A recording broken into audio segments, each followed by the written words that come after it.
وزينا بالحلم وأكرمنا بالتقوى وجملنا بالعافية ya arhamar rahimin. Hadirin yang dirahmati oleh Allah, alhamdulillah, puji dan syukur kita panjatkan kehadiran Allah atas limpahan nikmat yang Allah karuniakan kepada kita. Salawat dan salam semoga tercurahkan kepada junjungan kita Nabi besar Muhammad sallallahu alaihi wasallam beserta keluarga, sahabat dan pengikut setia beliau sampai akhir zaman. Mudah-mudahan kita semua kelak akan mendapatkan syafaat dari Rasul sallallahu alaihi wasallam pada hari kiamat nanti. Amin ya rabbal alamin. Hadirin yang dirahmati oleh Allah Subhanahu wa taala, hari ini kita berada di hari pertama dari bulan Muharram. Kita juga berada di hari pertama tahun 1448 Hijriah. Kita telah melewati tahun 1447 dengan segala yang kita lakukan di dalamnya, dan kita akan menghadapi tahun 1448 dengan hal-hal entah apa yang akan kita lakukan di dalamnya.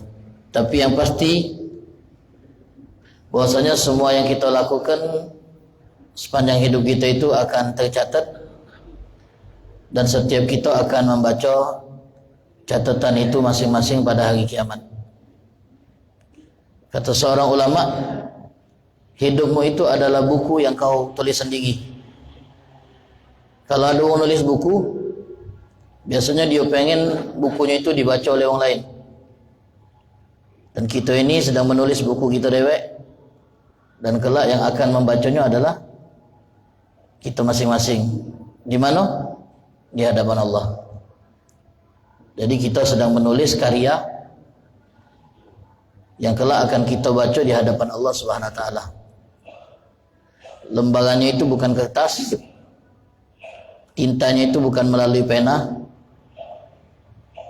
akan tetapi yang menjadi alat tulisnya itu adalah mulut, hati, dan perbuatan kita. Semuanya tidak akan luput dari catatan.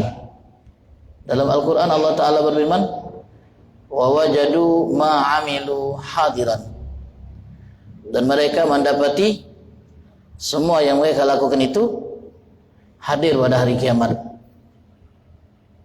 Dan dalam ayat lain Allah Ta'ala berfirman, ketika orang-orang kafir itu, orang-orang fajir, orang-orang mujrim, diserahkan catatan yang merupakan isi dari semua yang mereka lakukan saat masih hidup di dunia.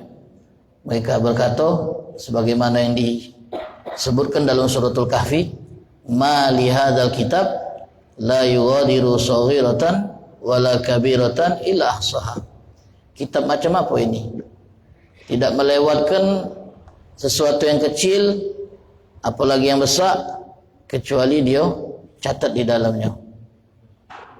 Kalau kita membayangkan apa yang sudah kita lewati dengan segala amal yang kita kerjakan, kira-kira ada tak amalan yang tercatat di dalamnya yang kita malu untuk membacanya ulang di hadapan Allah?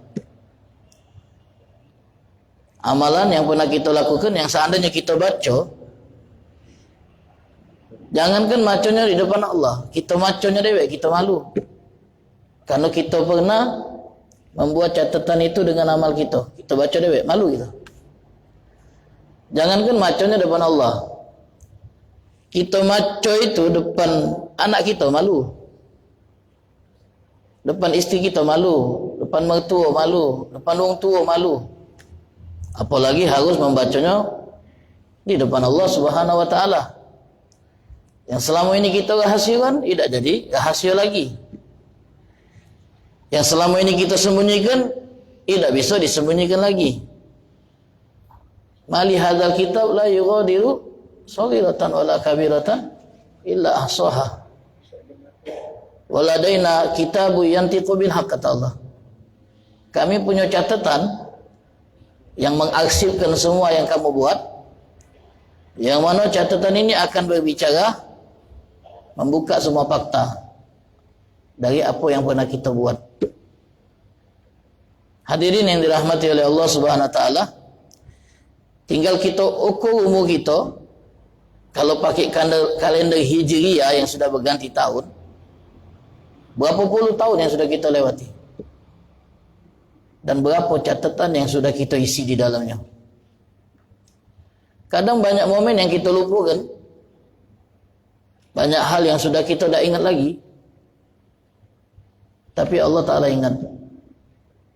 Dan catatan itu masih akan kita temukan ada di dalamnya. Kadang kalau kita bongkar-bongkar arsip, bongkar-bongkar barang simpanan kita nemukan barang yang kita dewek lupa pernah belinya. Tapi ternyata kita dulu pernah belinya.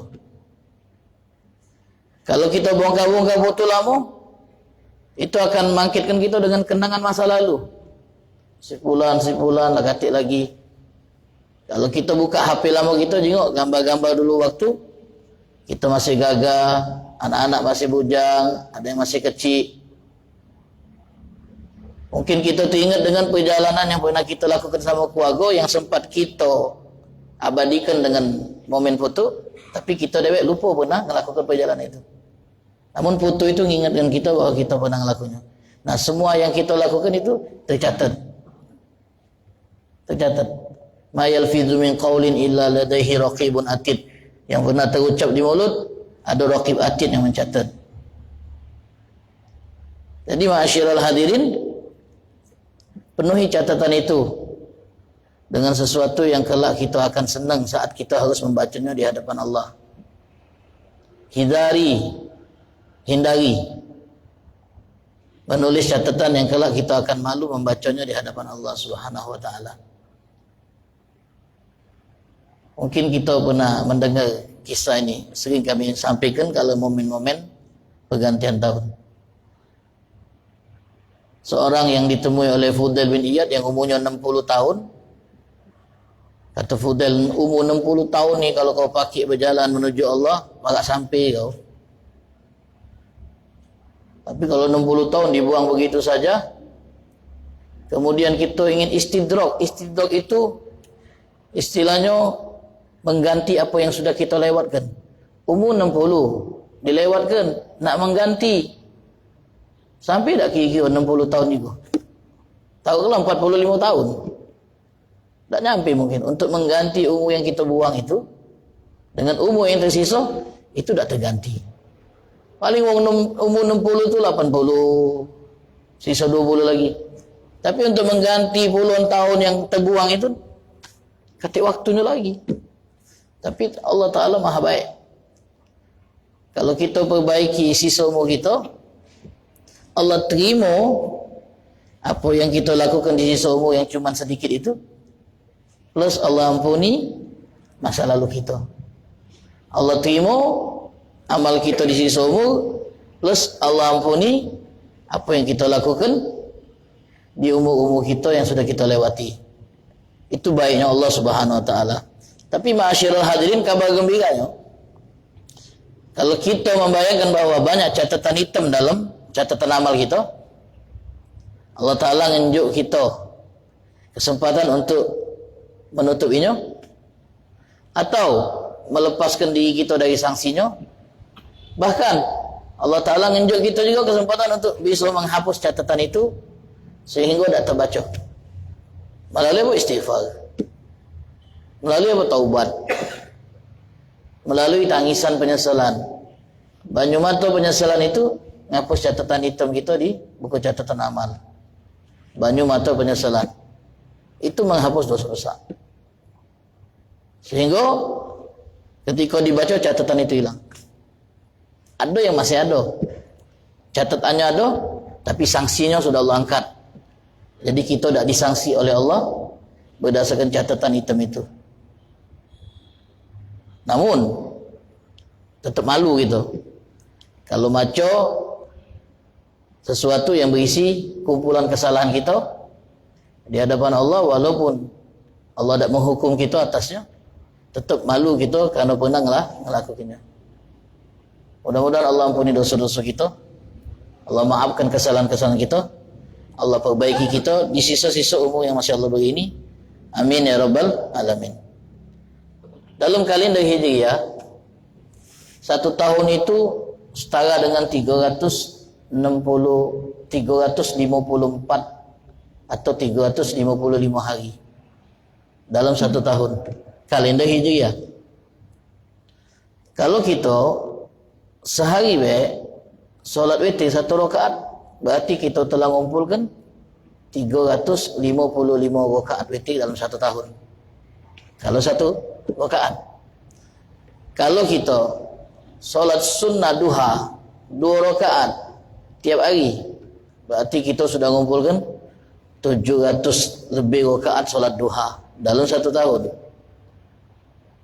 Kalau kita rawatib muakkad yang 10 rakaat itu kita jaga,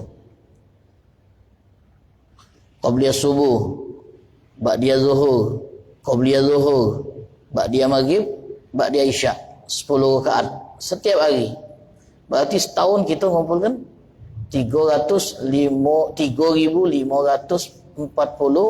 rakaat rawatib per tahun. Kalikan 10 tahun, kalikan 20 tahun, alangkah banyaknya amal yang kita kumpulkan. Bayangkan itu kalau kita ngelakukannya pada batas minimal witir 1 rakaat, cak mana kalau 3, duha 2 rakaat, mana kalau kita 4 atau 8, rawatib 10, mana kalau 20. Banyak ni hitung-hitungannya, dan kita banyak melewatkan itu. Dan kita banyak melewatkan itu. Yang kelak itulah yang akan menjadi bekal kita, yang kita bawa. Hadirin yang dirahmati oleh Allah, ada seorang meriksa tas khusus yang nyimpen dokumen-dokumen penting dia waktu dia masih muda. Dan dia saat itu sudah tak muda lagi. Umurnya sudah masuk usia senja. Usia senja itu usia dekat lagi terbenam. Jadi dia nemu tas dia nyimpen dokumen-dokumen penting. Setelah diperiksa, ada ijazah dia waktu dia lulus kuliah S1, S2 dan seterusnya. Ada kontrak kerja dia waktu dia pertama kali diterima kerja, tanda tangan kontrak dia simpen, dia pinil biar awet. Ada piagam-piagam penghargaan dia atas kinerja dia, pujian dari atasannya, dari rekan bisnisnya, banyak yang kumpulan itu. Dan dia pun teringat betapa bahagianya dia dulu waktu mendapatkan semua ini, waktu meraih semua ini. Bahagianya dia waktu lulus kuliah, momen bahagia, dapat kontrak kerja bahagia, boleh penghargaan bahagia. Itu dulu. Tapi saat dia sudah dalam usia yang tidak muda lagi, dia menganggap barang-barang ini katik guna. Dan barang-barang ini tidak bisa berbuat apa-apa lagi buat dia. Bawalah kontrak kerja itu, pengen berkahwin lagi, tak terima lagi, tak umur. Tunjuklah sama publik bahawa kita punya penghargaan. Tak peduli pun. Seragam yang dulu mak kita gagah, terpajang tak guna lagi. Apalagi kalau sudah ada di kasur pesakitan kita, tak ada guna lagi. Penghormatan yang dulu dinjau oleh wong. Jadi apa kata beliau tadi? Saat aku melihat semua dokumen penting ini yang dulu aku sangat bangga pernah memilikinya dan mencapainya, aku melihat seakan-akan semua itu fata morgana di atas fata morgana, ilusi di atas ilusi. Tak ada kata guna lagi. Kalau sudah masuk usia itu, akhirnya aku baru nyadari, ternyata yang paling manfaat buat aku ketika ada di titik ini adalah amal yang ingin aku bawa pulang setelah mati. Dan banyak amal-amal yang dulu pacakku kerjakan, yang aku lewatkan dan aku tunda karena kesibukan aku untuk dapatkan semua ini. Oh, kalau zaman boleh diulang, kalau waktu boleh diputar lagi. Tapi dari mana kita bisa menemukan waktu yang pacak diulang? Mana kita menemukan zaman yang bisa diputar? Ketahuilah hal yang paling berharga yang kita punya, waktu. Sebab waktu tu tak katik gantinya. Barang makan akan lebih bernilai kalau tak katik gantinya. katik padanannya waktu. Baca kita malikkan waktu. Sedetik setelah kita lewat tidak baca. Apalagi 10 menit. Baca kita malikkan masa muda, dah baca. Ala laita syababuan. Ada orang yang sudah tua ngomong, cubalah masa muda ada yang jualnya. Kau beli. Tapi dah katik yang jualnya. Carilah 16. Apalagi cindi, dah katik. Gaya cak muda baca gitu. Tapi nak malikkan masa muda dah baca. Belagak cak muda baca. Tapi nak kuat cak muda lagi dah baca. Walhasil hadirin, inilah hakikat kehidupan. Kita ini cuma hitungan hari. Kalau berlalu satu hari berarti mendekatkan kita kepada ujung perjalanan kita. Makanya ada seorang ngomong, aku heran tengok orang yang bertambah umur senang dia. Senang dia. Bertambah umur senang. Padahal dia tak nyadar dengan bertambah umur berkurang ajal dia. Berkurang waktu tinggal dia di rumah. Sebenarnya bukannya harus senang dia tu. Harusnya makin sedih. Ya Allah, tak lama lagi bakal tinggalkan tempat ini. Allah panjangkan umur dalam sehat afiat, dalam keadaan taat insyaAllah. Amin. Ya Rabbal Alamin. Ma'asyiral hadirin yang dirahmati oleh Allah Subhanahu Wa Taala, kita melanjutkan pembacaan kitab Adabul Islam fi Nizamil Usrah, etika Islam dalam membina rumah tangga. Masih membahas bab tentang birrul walidain, bakti kepada orang tua. Disebutkan bahwasanya Abu Hurairah radhiyallahu an, sahabat Nabi sallallahu alaihi wasallam, itu kalau beliau balik datang ke rumah ibunya, beliau akan berdiri di tempat yang agak jauh dari pintu, kemudian dia berteriak dengan suara yang bisa didengar oleh ibunya, Assalamualaikum warahmatullahi wabarakatuh ya ummi. Kemudian ibunya yang bisa mendengar suara Abu Hurairah akan menjawab, Waalaikumsalam warahmatullahi wabarakatuh ya waladi. Kemudian Abu Hurairah akan melanjutkan dengan mengatakan, Rahimakillah kama rabbaitani saghiran. Mudah-mudahan Allah merahmatimu wahai ibu, sebagaimana engkau telah mendidikku, membesarkanku waktu aku kecil dulu, memperhatikanku waktu aku kecil dulu. Lalu ibunya menimpali menjawab, Rahimakallah kama barartani kabiran. Mudah-mudahan Allah merahmatimu juga wahai anakku, sebagaimana kau bakti kepadaku setelah kau dewasa. Ibu ngurus aku lagi kecil, mudah-mudahan Allah balas dengan rahmat. Ibunya malas pula, kau ngurus aku waktu aku lah tua, mudah-mudahan Allah rahmati kau juga. Alangkah luar biasanya hubungan anak dengan ibu yang seperti ini pemandangannya. Tak katik saling ngangkat suara, tidak katik saling tuntut, masing-masing tahu perannya. Masing-masing tahu perannya, tidak saling tuntut. Kau anak aku harus bakti, kalau tidak kau masuk neraka. Tidak cak itu cara. Ni dia anak bakti itu tidak cak itu. Ni dia anak bakti itu dengan contoh, dengan teladan. Dengan kita buat baik dulu sama mereka, baru mereka akan buat baik juga sama kita. Pernah disebutkan ada seorang da'i.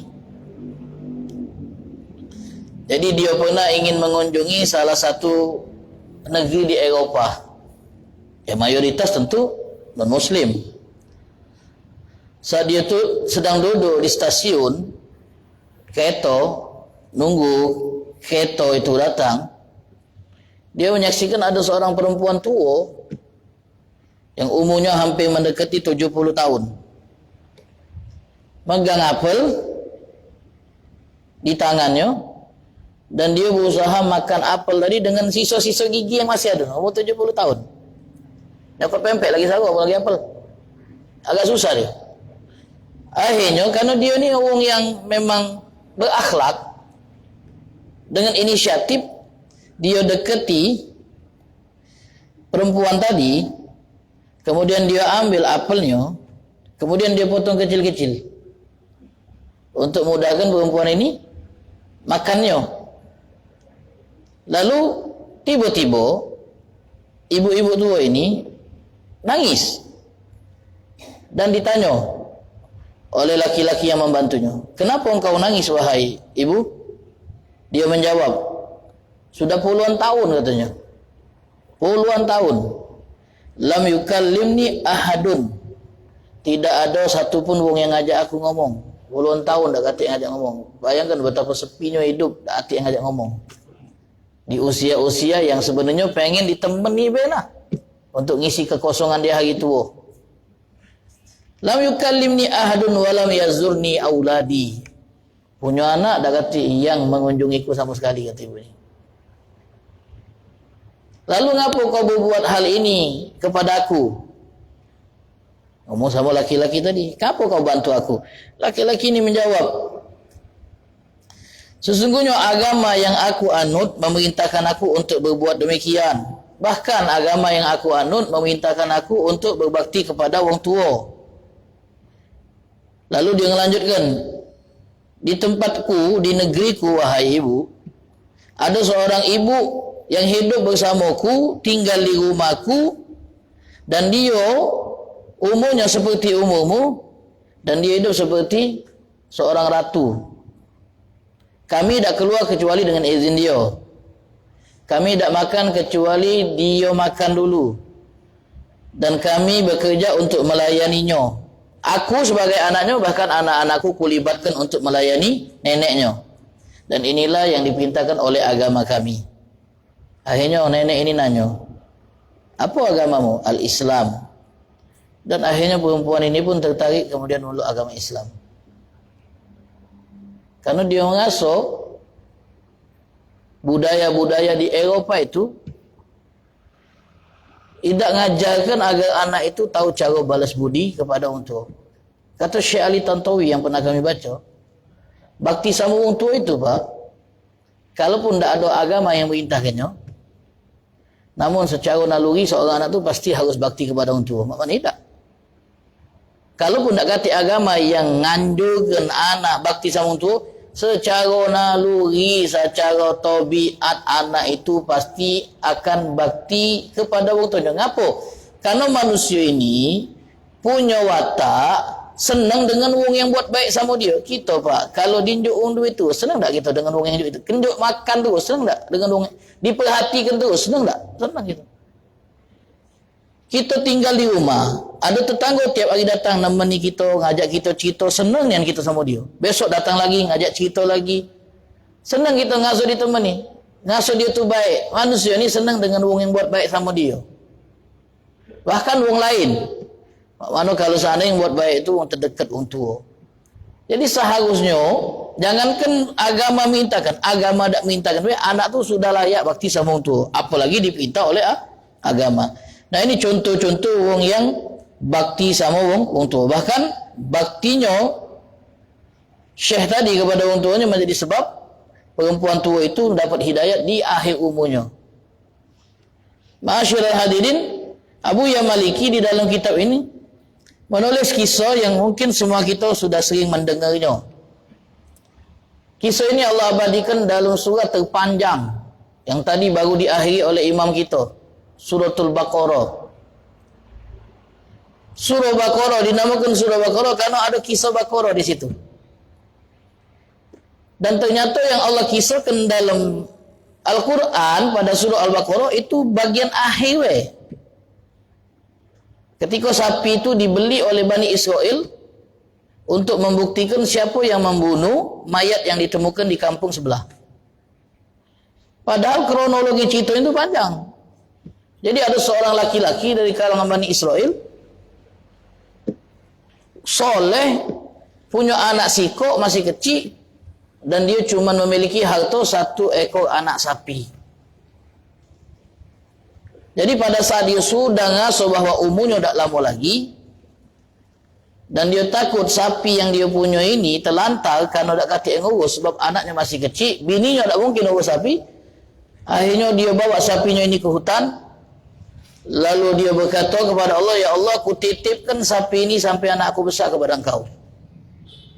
Aku titipkan sapi ini sampai anak aku besar kepada engkau. Di hutan.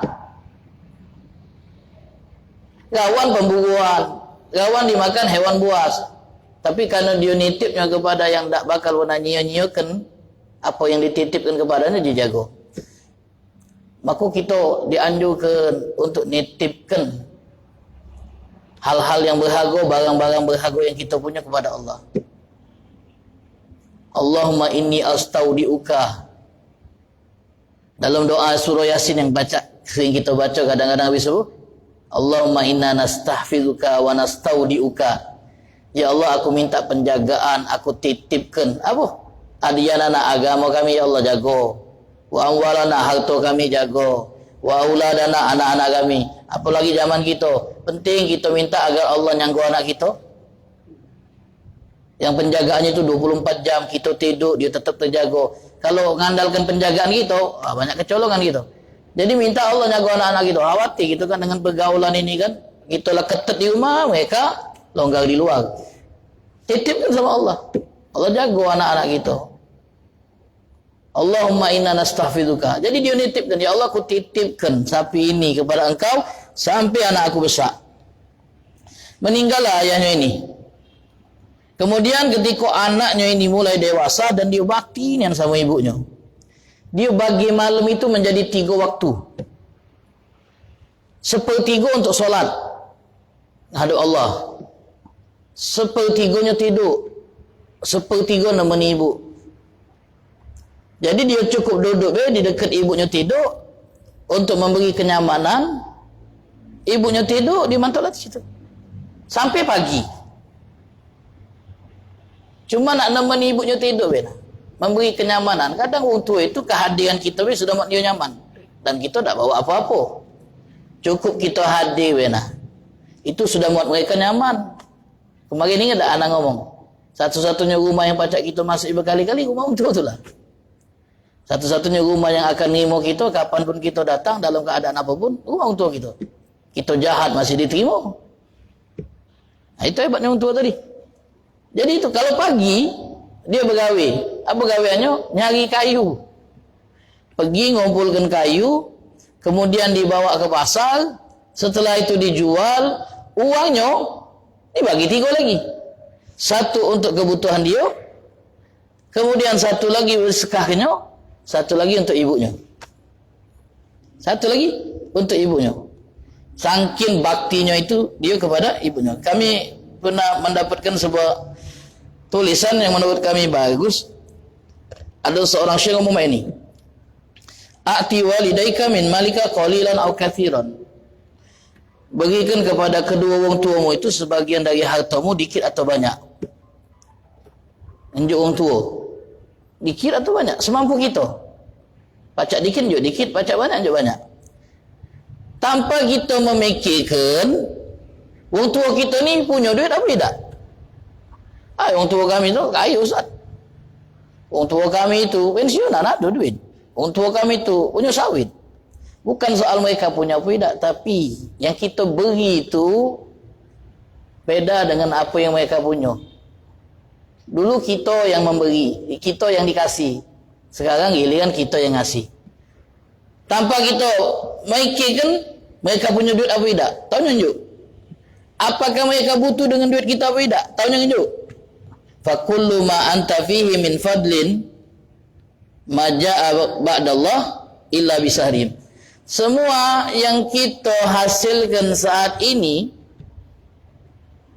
selain karena jasa Allah, itu tidak bisa kita raih kecuali karena berkat begadangnya mereka dulu, berkat keingat mereka dulu, berkat capeknya mereka dulu. Semua yang kita capai ini setelah dari Allah, itu berkat apa? Mereka yang pernah begadang karena kita susah tidur. Mereka yang pernah sakit karena repot ngurus kita. Mereka yang keingat tiap hari karena bekerja untuk nafkahi kita. Berkat mereka kalau ini. Jadi tidak seberapa yang kita tunjuk sama mereka tu.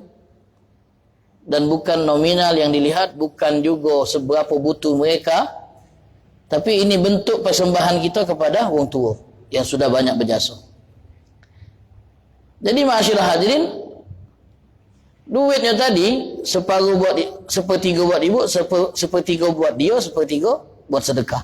Sampai akhirnya ibunya ngomong sama dia, nak, Sepertinya pekerjaan yang kau jalani sekarang itu melelahkan. Jadi ayahmu dulu punya sapi yang ditinggalkannya di hutan.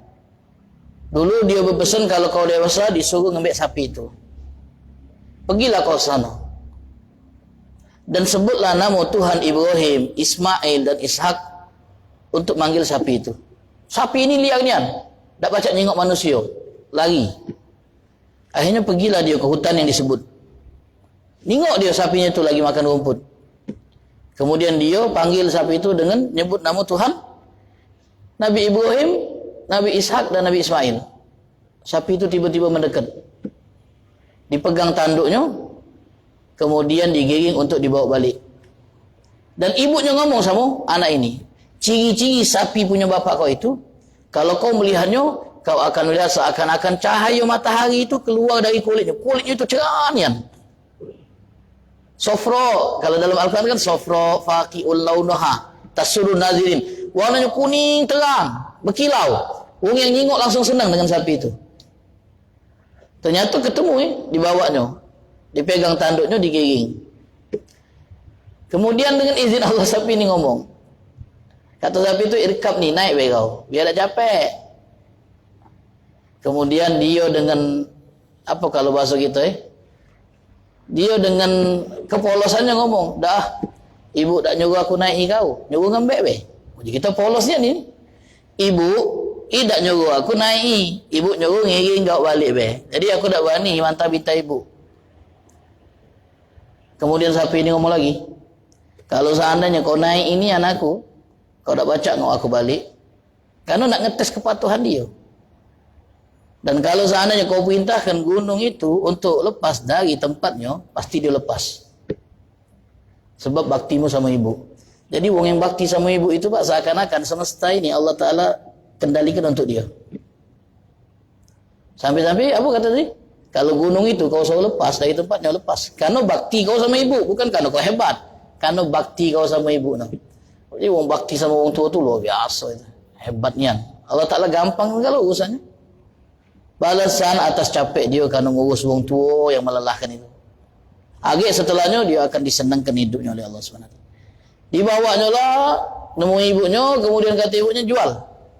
Dengan harga 3 dinar. Kalau ada yang nawar, jangan kau jual dulu, kecuali kau minta saran sama aku. Dibawalah ke pasar. Allah utus malaikat untuk nguji bakti anak ini kepada ibunya. Kata malaikat, berapa kau jual sapi ini? 3 dinar, tapi dengan syarat aku ngomong dulu dengan ibu kalau memang ada yang nak beli.